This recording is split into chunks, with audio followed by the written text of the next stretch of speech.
Hi mathematicians, welcome to Fact Fluency. Remember that mathematicians are fluent with their facts when they are flexible, accurate, and efficient. I'm going to show you what these things look like today as we are exploring more about the using 10 strategy. So we've talked a lot about using 10.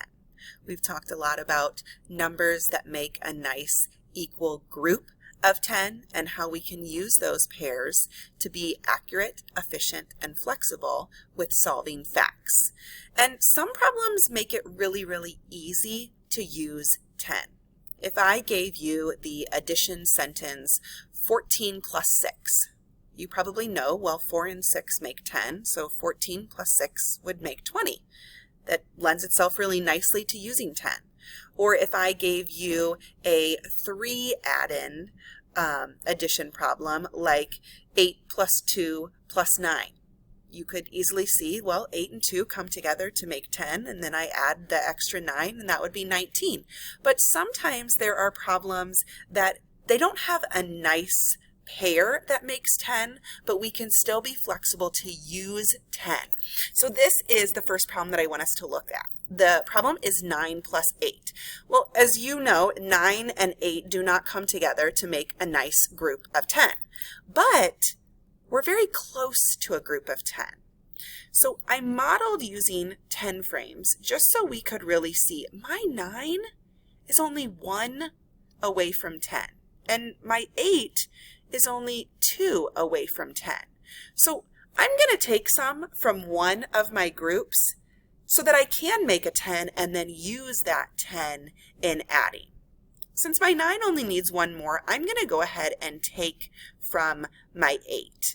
So what I'm going to do is I'm actually going to break my 8 into a group of 7 and a group of 1.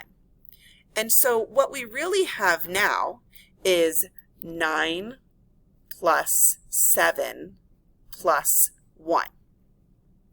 Well, when I write it that way, I really quickly see 9 and 1 make 10. And I can model that on my 10 frame. So now my problem has changed even again to be 10 plus 7. I can be super efficient adding from a group of 10. So I'm going to use that 10 to count on 7 and add 7 more. 10, 11, 12, 13, 14, 15, 16, 17. I know that 10 plus 7 equals 17, which means that 9 plus 7 plus 1 equals 17, which means that 9 plus 8 equals 17.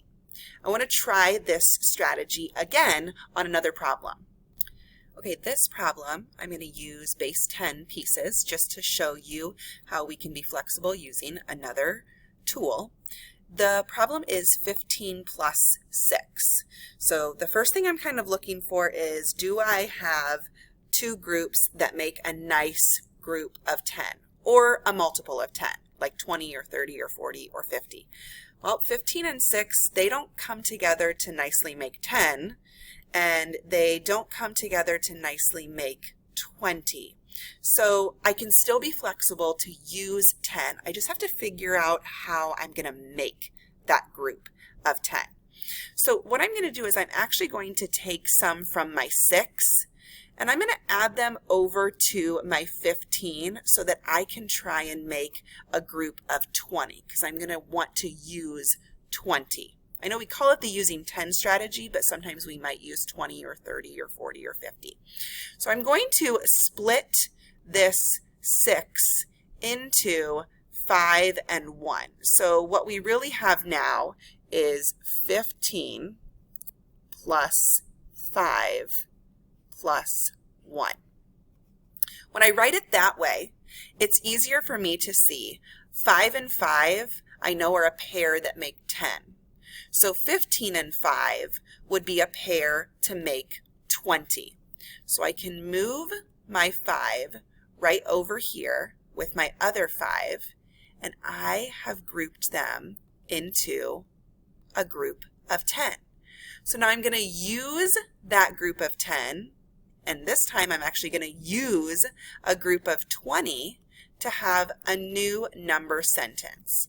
Let's erase this number sentence and write our new one.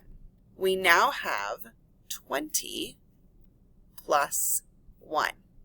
And I can be efficient in solving 20 plus 1. I start with 20 and I count on one more.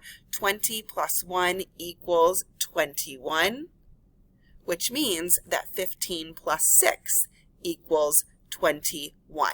So even when you are given an addition equation that has groups of numbers that don't come together to make a nice even group of 10, you can still use those groups and break them apart a little bit to make your own groups of 10 that make adding a little bit more efficient. All right, mathematicians, now it is your turn to practice more with the using 10 strategy with some of the activities that your teacher has for you.